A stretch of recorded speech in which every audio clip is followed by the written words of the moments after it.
Pendant 19 ans il a été la voix des matinales de RMC. En juillet dernier, Jean-Jacques Bourdin a dû faire ses adieux à la chaîne de radio et à son émission culte Bourdin Direct. Une éviction dont il ignore encore les raisons profondes.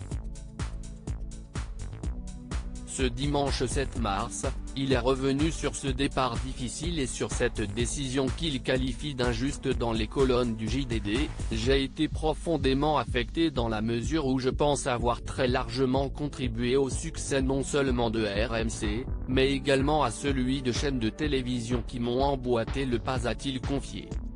Dans le même temps, il n'a pas hésité à critiquer sa remplaçante Apolline de Malherbe en scène, prenant à ses audiences qui sont en baisse.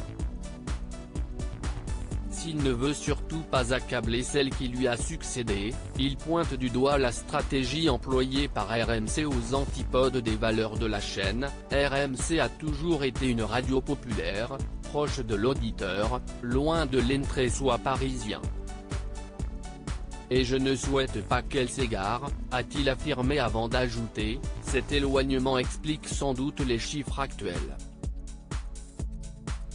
Apolline de Malherbe contre-attaque une petite pique que l'animatrice d'Apolline Matin n'a visiblement pas du tout appréciée, à en croire sa réponse salée dans un mail interne révélé par Le Parisien ce lundi 8 mars.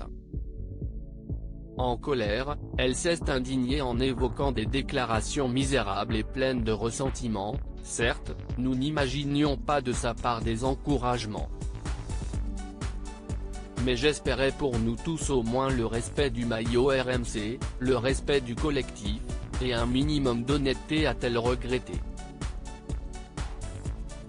Sur sa lancée, la journaliste a elle aussi attaqué les audiences des dernières émissions de l'époux d'Anne Niva.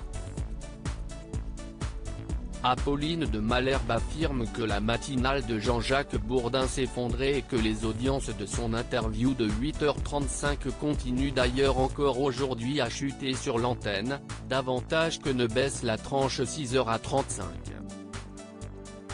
La guerre semble déclarée entre les deux rivaux.